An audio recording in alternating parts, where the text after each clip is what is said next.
Good afternoon to everybody. I'm really grateful to the organizers to inviting me to share this webinar, TMS webinar today, giving me the opportunity to introduce to you Dr. Aurora Datri. Aurora is a researcher in psychobiology and physiological psychology at the University of L'Aquila. She graduated in psychology at the Sapienza, University of Rome. Then she got a PhD in psychology and cognitive science. And more recently, she also obtained the National Scientific Qualification as an associate professor in psychobiology and physiological psychology. Previously, she has been a research fellow at the Department of Psychology at Sapienza University of Rome for a few years. She's an expert in MATLAB programming applied to sleep research and in quantitative analysis of the EEG signals.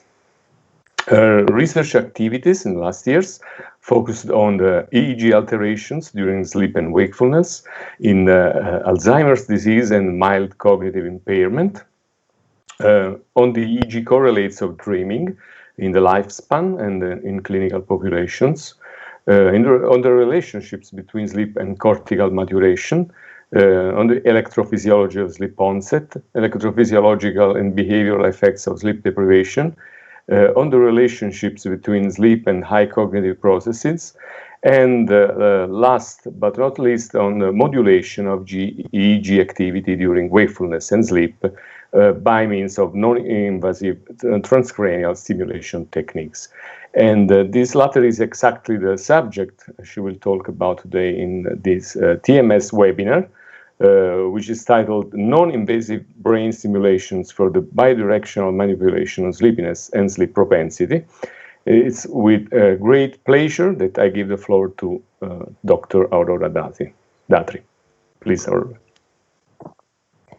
Thank you, Michele, for introducing me, and thank to the committee of TMS seminar for giving me this opportunity to talk about my research. Sorry, but okay, I have an echo. So, I want to start introducing you a specific family of stimulation, non-invasive brain stimulation techniques, that is the transcranial current stimulations.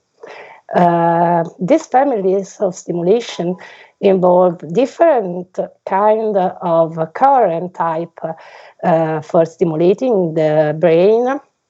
And we will focus on the TDCS, transcranial direct current stimulation technique, and the transcranial alternating current stimulation technique. The transcranial current stimulation, the main mechanism of action is determined by the current flow through scalp electrode, and with a current intensity that remains stable during the stimulation. The effect on cortical brain activity depends on the polarity of the stimulation, and the current flow induces ionic change in the extramembranous space, so that the stimulation can have a polarizing effect or depolarizing, a hyperpolarizing effect or depolarizing effect according to the direction of the electric field relative to the surface of the membrane. The polarizing effect based on the changes in sodium and potassium channel conductance. These changes in the membrane potential results in changes of the firing rate of stimulated neural population, and it this effect could involve a long-term potentiation, like changes in the synaptic stage involving an NMDA receptor that could result in long-lasting effect of the stimulation. On human brain, TDCS, the main effect of the TDCS is affecting cortical excitability in a different direction according to the polarity of the stimulation. And so according to the electrode, the specific electrode we used on the target area, cortical area. If another electrode is located on the target area, we will increase cortical excitability in this area, while if we applied the cathodal electrode of the TDCS apparatus on the target areas, we will reduce the cortical excitability. The amplitude and the duration of the stimulation effect strongly depends on the amplitude on the intensity of the stimulation of the current injected, and on the duration of the stimulation session. So we can use longer stimulation section to achieve a longer lasting effect, and stimulation with high density to improve the amplitude of the effect. Current stimulation that adopt a time-varying current intensity used often a sinusoidal waveform, as you can see in this plot. And there are two principal type of time-varying current stimulation: the oscillatory TDCS and the transcranial alternating current stimulation, TACS. The main difference among the two stimulation type is that in oscillatory TDCS, we have the same polarizing effect as in TDCS. Because of the addiction of we add DC current offset to the alternating current, so that the polarity of the stimulation is stable during the stimulation. While when we use alternating current stimulation, the polarity of the stimulation change in each period within each period of the stimulation. Both these techniques take advance from the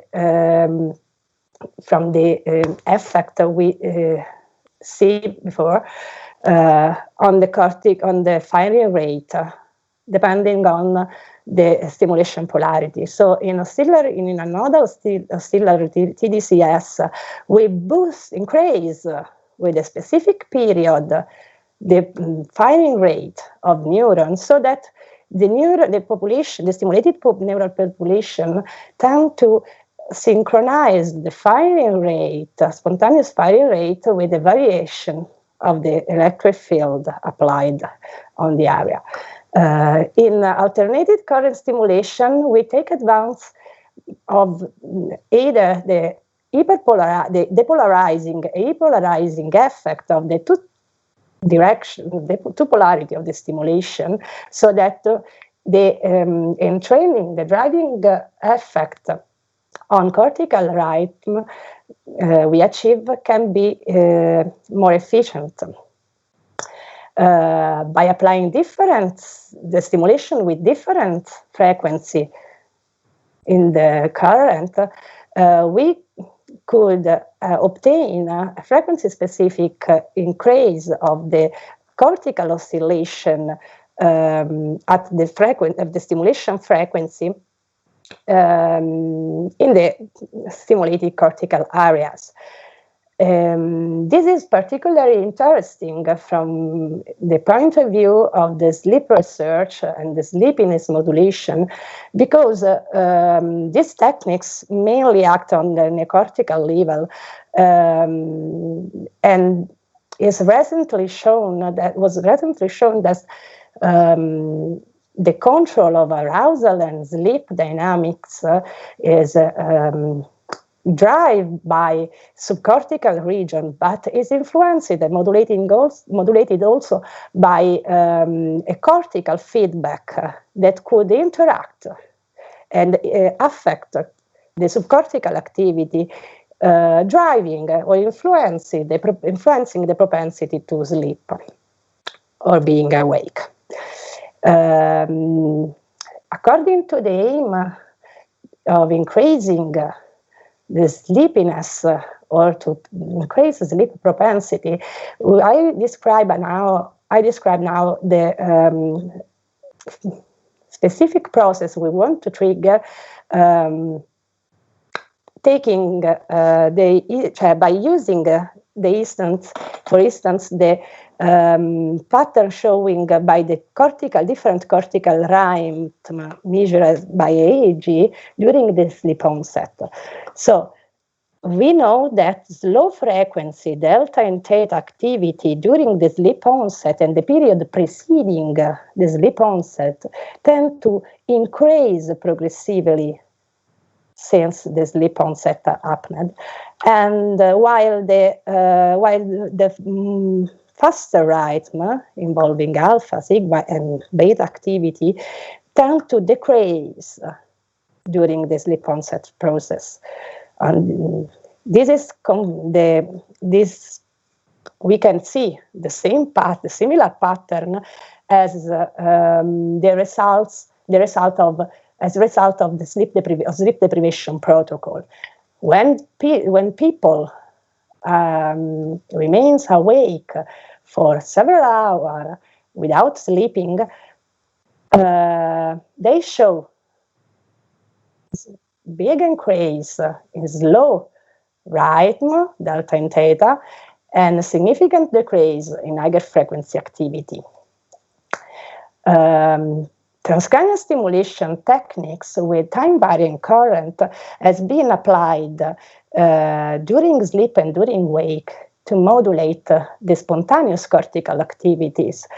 The group of Marshall and co-worker applied a nodal oscillatory TDCS with a slow frequency, lower than 1 Hz, during non-REM sleep, to increase the slow oscillation and so improve memory performance by straightening the consolidation process occurring during sleep.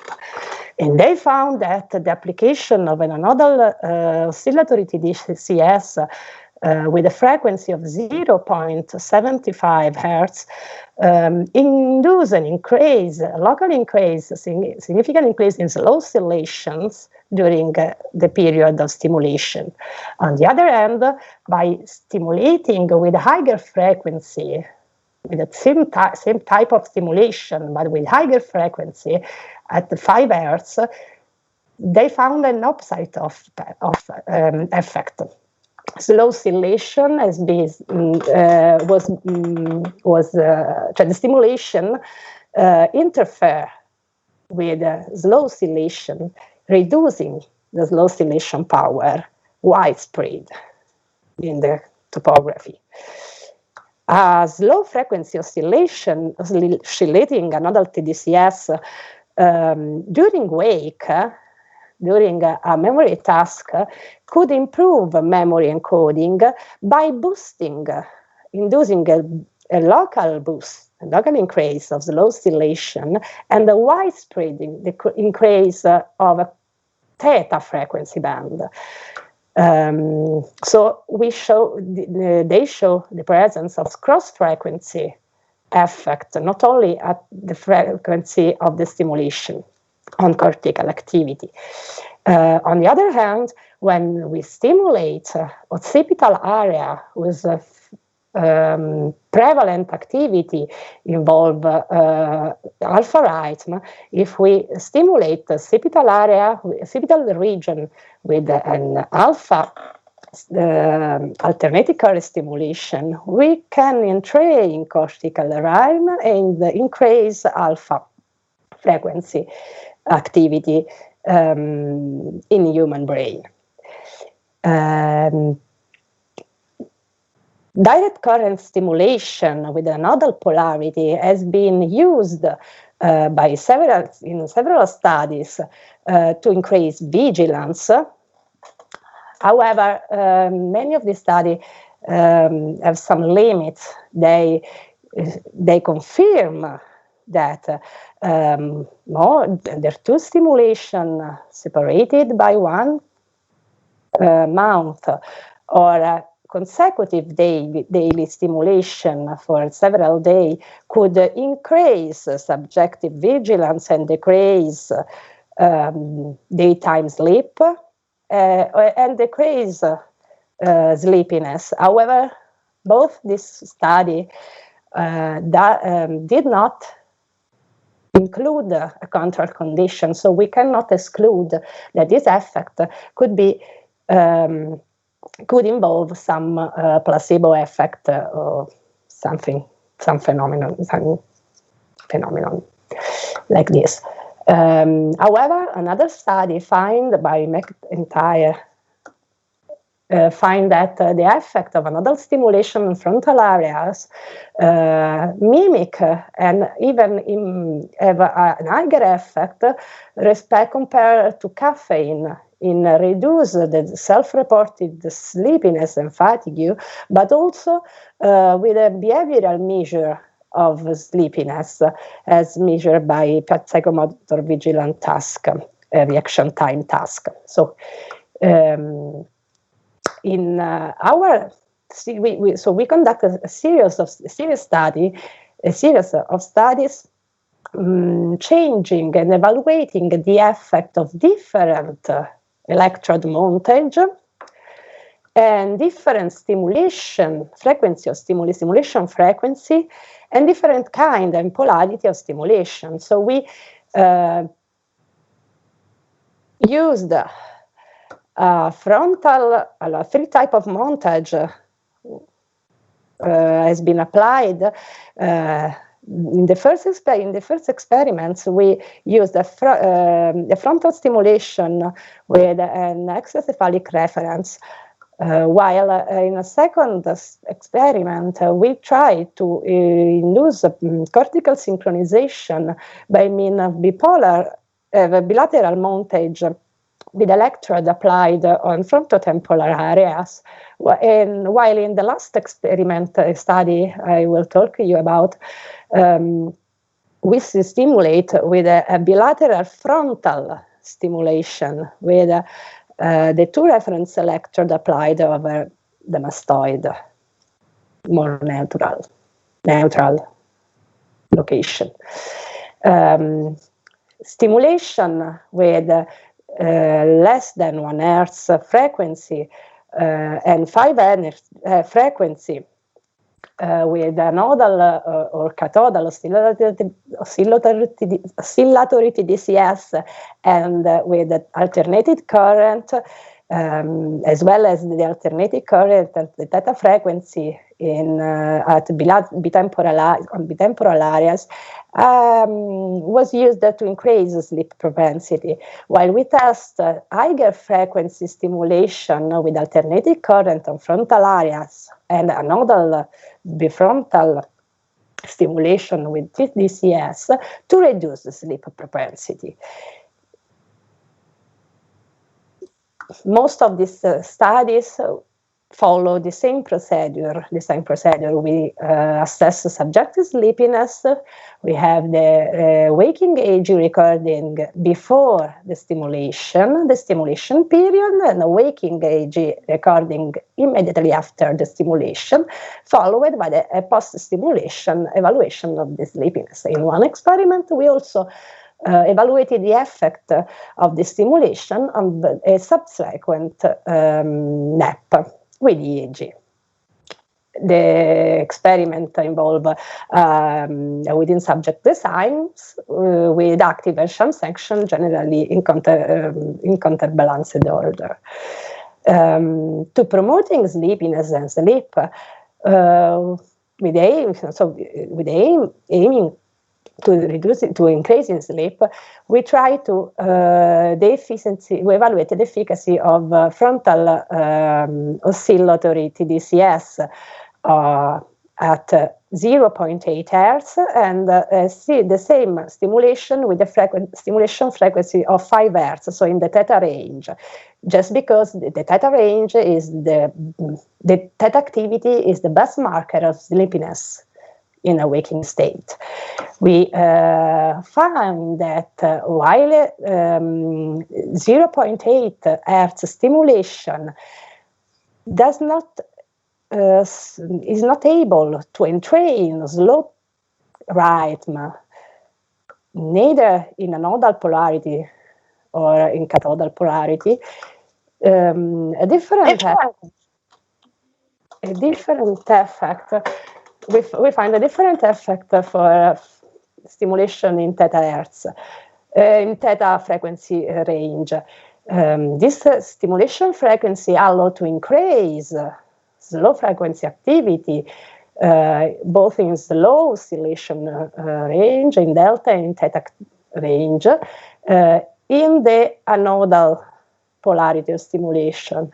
Cathodal stimulation at the same frequency is instead more effective in reducing higher frequency stimulation. So we can imagine that using an alternating current stimulation, we can combine these two effects, that is, those effectively describing the sleep onset process. Vabbè, questa parte effettivamente you can see a direct comparison among the two stimulation frequency, confirming the higher ability of the 5 Hz stimulation to increase slow frequency activity, and of the higher ability of cathodal stimulation at 5 Hz in reducing high frequency cortical excitability. Moreover, the increase in cortical another stimulation in the theta frequency range also succeed in increased subjective sleepiness. So we also show that the changes in subjective sleepiness are strongly correlated with the increase induced by the stimulation in delta frequency band, linking and supporting this subjective and electrophysiological effect to the stimulation. As we said before, we expected that by changing the current type and moved from an anodal stimulation to an alternating current stimulation, we can combine the two effects at higher frequency and lower frequency. Effectively, actually, it happens. In 5 Hz, this is a pilot study, not unpublished data, but we found that after 5 Hz alternating current stimulation, we can increase, by means of 5 Hz alternating current stimulation, we can increase both delta and theta activity, but also decrease higher frequency activity. So we found that stimulation in the theta hertz could be more promising to compare to 0. Scusate, ma sento ok. Then the 0.8 hertz. So we move and try to change by changing. So we decide to use a theta frequency stimulation with alternating current, but we changed the stimulation montage, and we move to frontotemporal stimulation montage with the aim to induce a synchronization not only at cortical level, but also to try to influence subcortical structures. So, just because some findings show that thalamus and hippocampus during the sleep onset process tend to deactivate several minutes before the cortex. So we try to influence also both the cortical and subcortical activity by inducing synchronization, by adopting this kind of montage. And we found that at cortical levels, we have a stronger effect, but in the theta and alpha frequency band.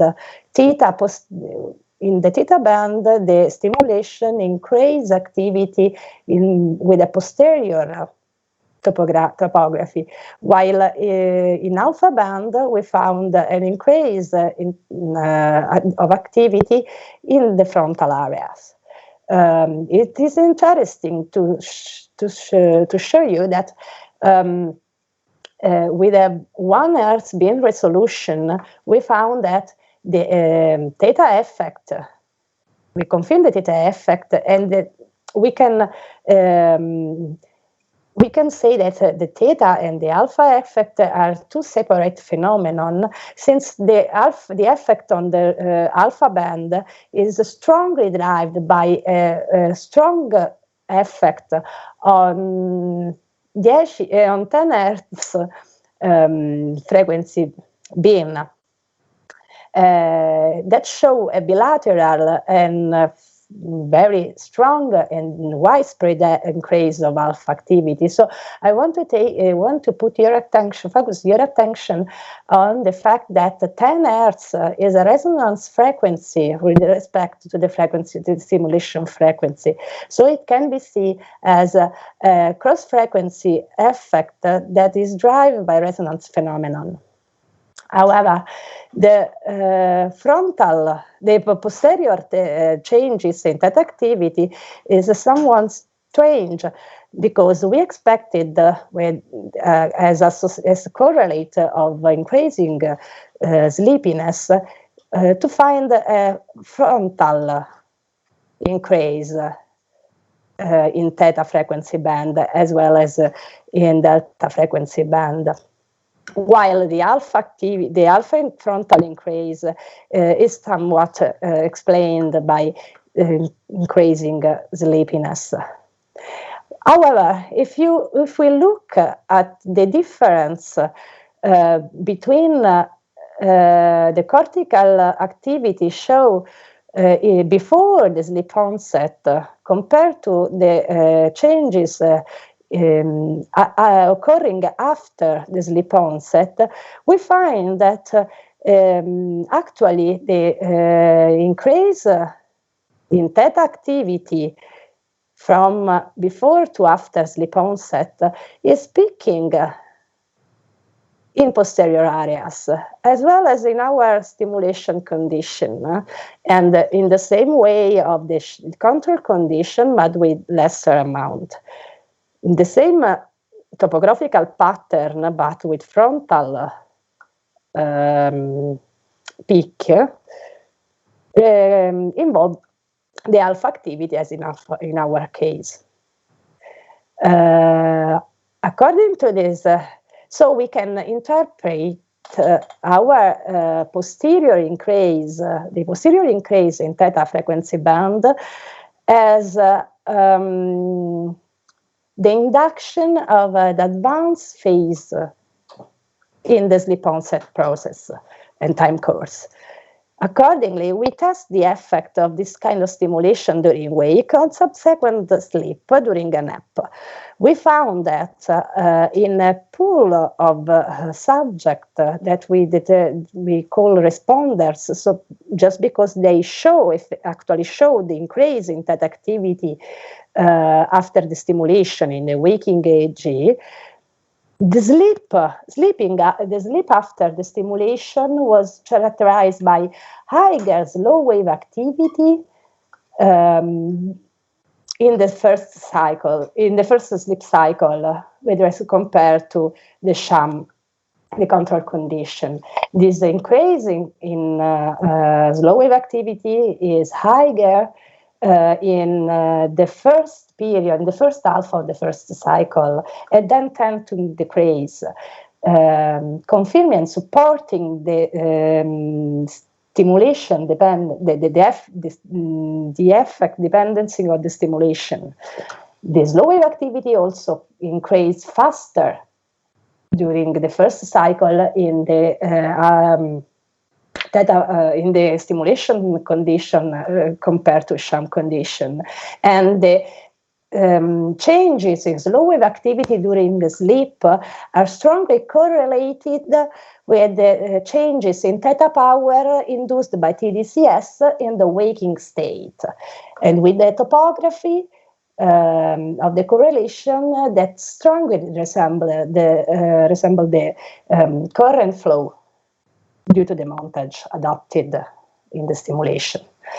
The moving from the study aim to increase sleepiness to study aim to reduce sleeping and enhance vigilance, our first attempt involved a stimulation protocol with frontal montage and with extracephalic reference.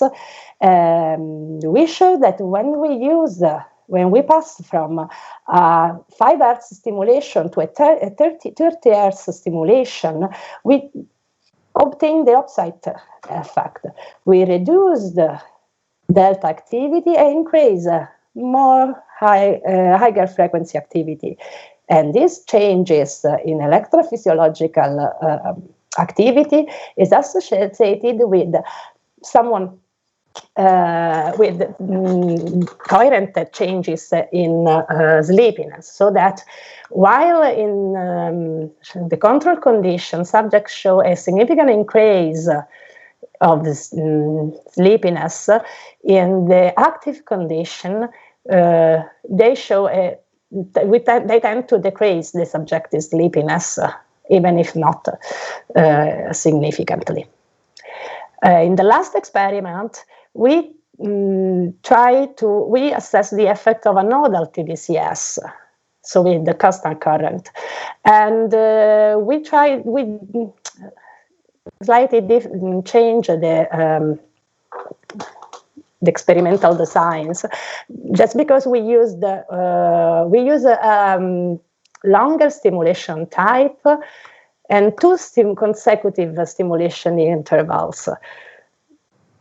We include in the assessment a behavioral measure of sleepiness with the psychomotor vigilance task, and with the EEG changes was recording during a maintenance wakeful test, in which we have the opportunity also to evaluate the sleep onset latency, so the capacity of the subject to to interrupt the following sleep process.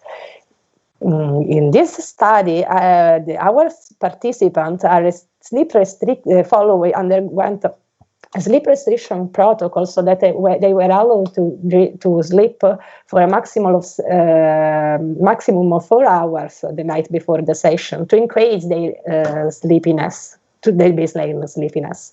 We found that Another TDCS compared to sham induces a significant decrease, reduction in delta activity with increased higher frequency activity compared to sham. We also induce, the stimulation also induces a significant increase in sleep onset latency, a significant decrease in the reaction times, and a decrease, but that didn't achieve the statistical significance in subjective sleepiness. So, what I learned and what you can learn from my experience with these techniques. When you plan to the TDCS, transcranial current stimulation protocol, it is very important to consider that the stimulation montage is determined the topography of the effect, so that the reference, the relative position of reference with respect to the target electrode is very important. And the usage of extracephalic references, in our case, in most of our study, include the lateralization of the effect. The stimulation polarity strongly affect the outcome of the stimulation, so that it seems in our case that using an anodal stimulation in a frequency that is consistent with the spontaneous cortical activity could increase and boost frequencies, the cortical activity at the stimulation frequency, but the cathodal stimulation have higher effect on cross frequency, on other frequency activity. In our case, in higher frequency, the main effect is interfering with higher frequency activity, while using an alternating current stimulation can help to combine this effect. The stimulation frequency, as I told you here, is important, so that not only for the frequency we want to boost, but we have to consider also that we can induce cross-frequency effect. And the cross-frequency effect strongly depends on the consistency between the stimulation frequency and the spontaneous frequency of the stimulated area. So, I want to thank you for your attention, and TMS committee for this opportunity, and all the people that collaborated in these several studies I told you about. Thank you. Thank you very much, Aurora. Now I think we can move to the questions of the audience, and you can, if you want, type down your questions in the chat. I will. There are two questions for now, and the first one is by Charlotte Dannenberg, and she asks, how is this only localized to the motor cortex? It was actually the question was typed at the beginning of the presentation, and so I'm not sure what she was talking about, but exactly. The question is, why does depolarizations not trigger the action potential in the rest of the brain? I don't know if the question is clear enough. Okay. Yes, the effect of TDCS is localized under the area, in the area under the electrodes. So there are more widespread effect. But when you use a low intensity stimulation, you can obtain local stimulation in the localized effect. You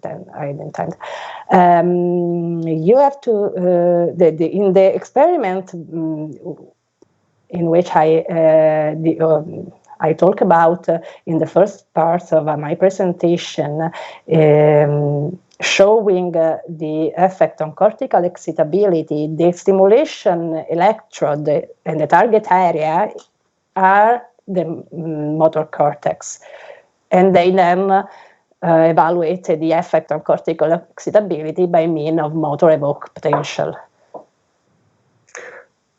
Okay, thank you, Aurora. And there is another question from the same people, Charlotte Dannenberg, and she asks, how does this not interfere with the body's own signals? Or is this more an amplification of the signals waves already present in the brain? So, for what concerns the cortical excitability, the effect on cortical excitability, it changes the behavior also at behavioral level. The response of the brain and the ability. So we saw in the last experiment that we can improve, we can induce faster reaction time by using another stimulation on frontal areas. And this is an effect that we can achieve also, maybe using for a more peripheral, in a more peripheral way, by stimulating the motor cortex.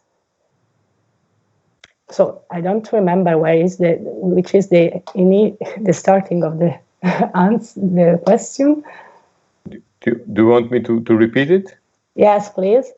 The question was, how does this not interfere with the body's own signals, or is this more an amplification or the signal of the signals waves already present in the brain? Okay,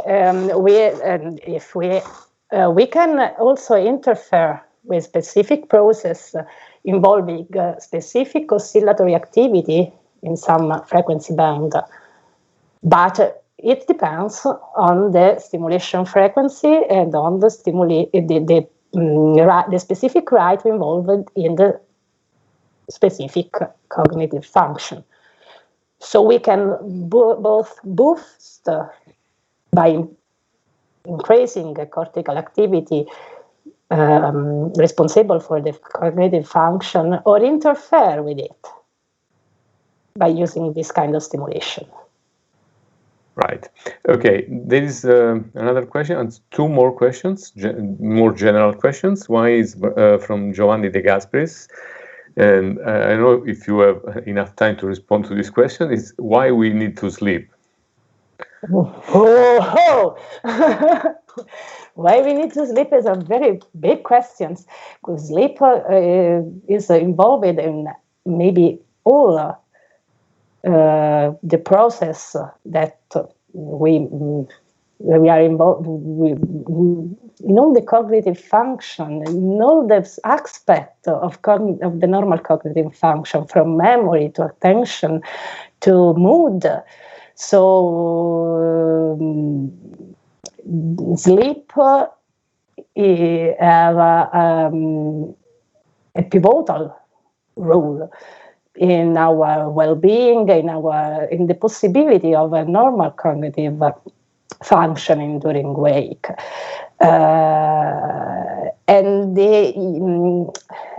an aspect very interesting, in my opinion, of the using this stimulation technique to increase or decrease sleepiness is important for several people who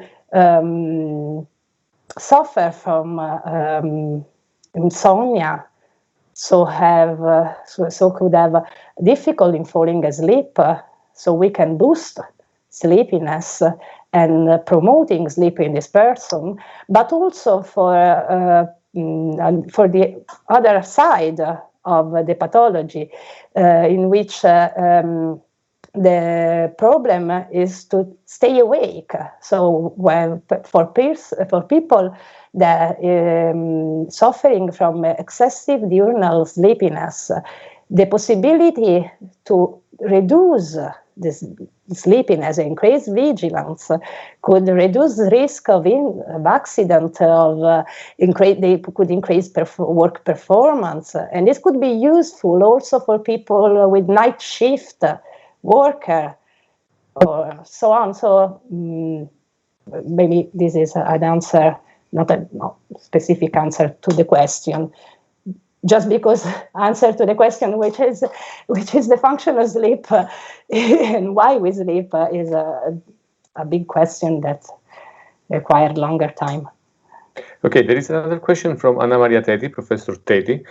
She asked, can you expand on the pineal gland role in the sleeping circuit?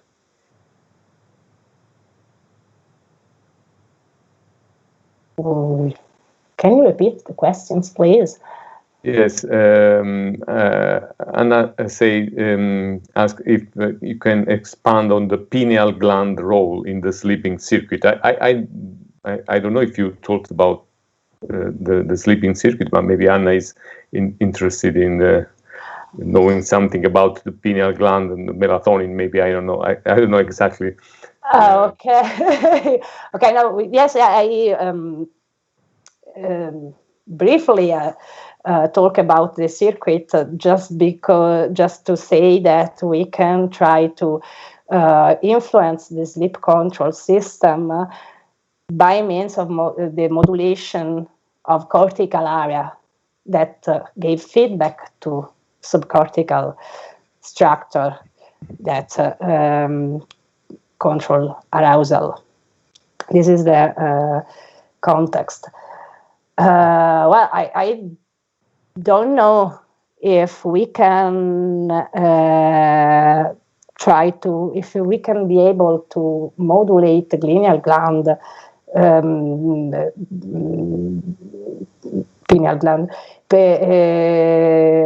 by means of transcranial magnetic stimulation, transcranial current stimulation. Just because the capacity of the current to flow through the brain, through cortical areas to achieve and reach subcortical structure strongly depend on the montage used, but also on the intensity of the stimulation.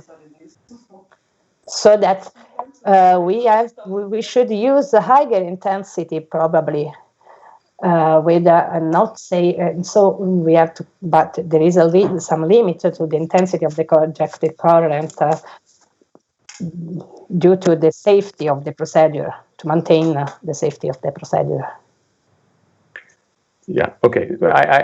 So we can say that the pineal gland is important for sleep regulation because of its involvement in the secretion of melatonin, for example. But we also know that there are studies showing that pineal volume is different in patients with insomnia, for example, and so on. But we cannot modulate it by means of TDCS or something like this. Yes, of course. Okay. And there is also another question by Francesco Petrelli asking if are there potential risks for the patient connected to the use of transcranial cortical stimulation? Well, some risk maybe could people suffering from epilepsy maybe could be at risk in using stimulation that increase cortical excitability. But overall, the intensity, the low intensity, usually injected by these stimulation techniques, is not risk. Is not dangerous for normal people or also for patients. These techniques has been applied also on Alzheimer's disease patients and MCI, mild cognitive impairment patients, and also in schizophrenia, in depression. A lot of pathologies has been the efficacy of these stimulation techniques has been evaluated on very different kind of patients. So no, the stimulation techniques are not dangerous. However, there is some specific aspect that could be taken in account, like the presence of implant in cortical in the brain that could change the current flow and the conductivity of the system, so that metallic implant in the brain does not allow to the application of this kind of techniques in a safety manner. Okay, there is another question, again from Anna Maria Teti. Are there genetic diseases that prevent patients from sleeping?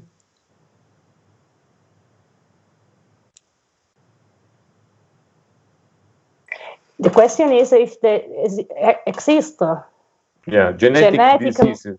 Disease that are, yes,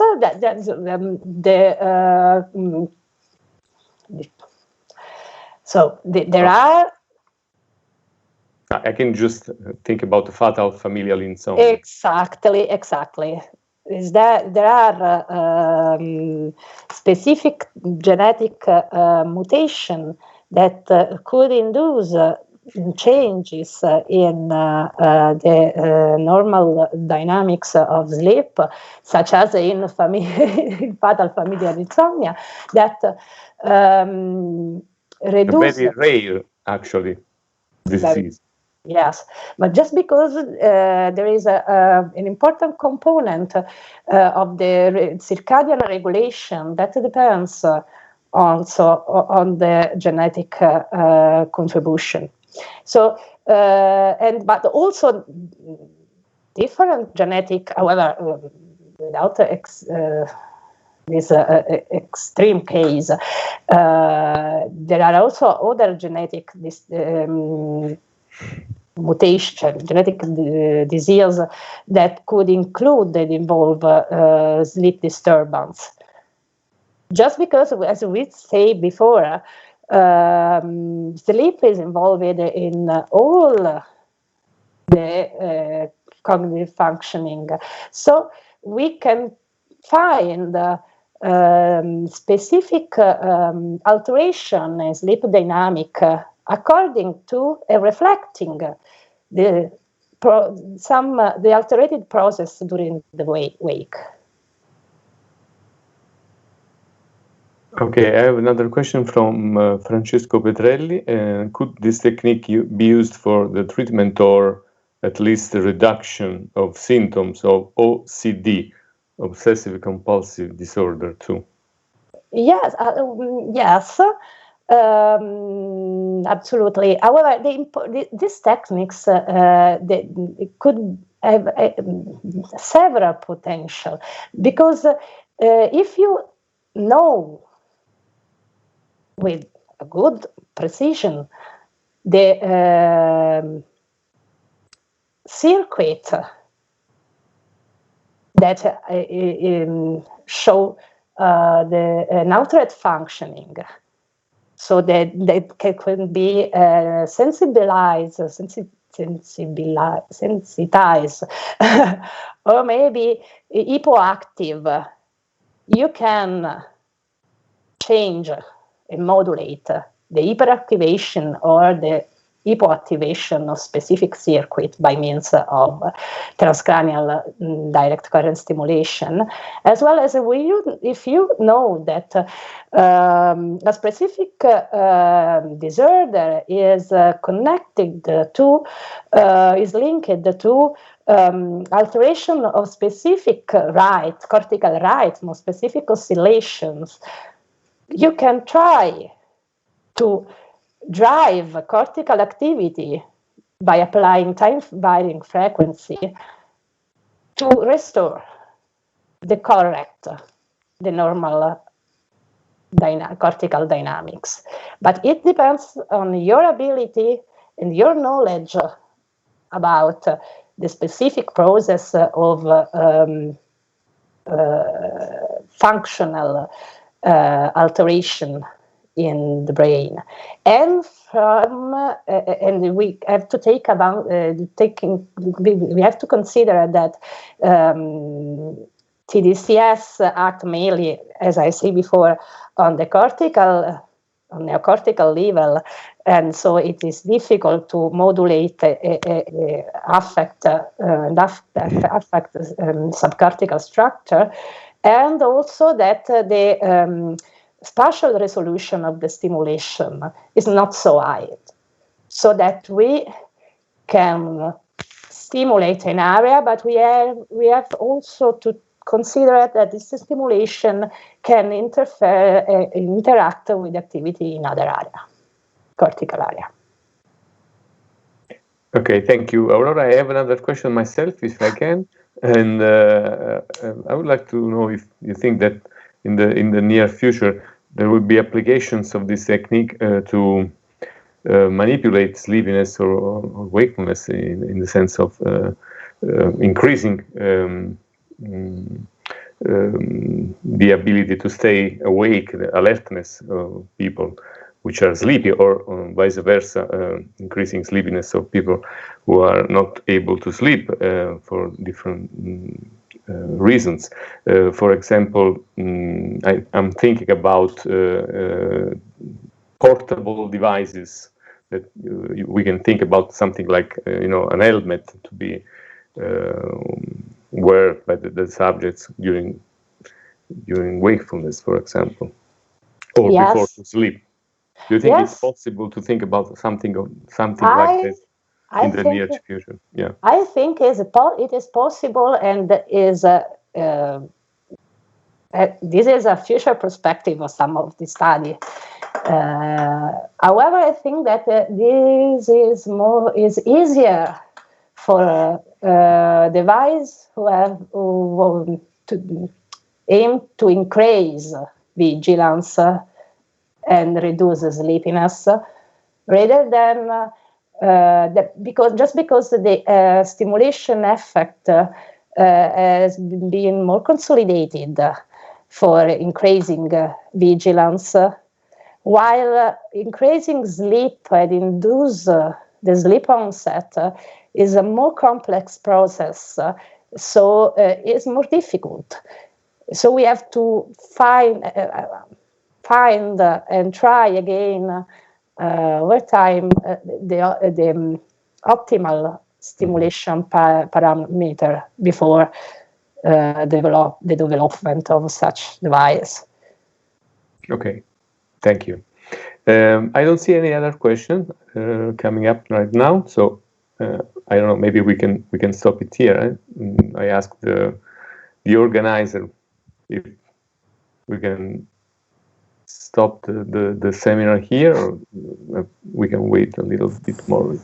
No, it's okay. We can.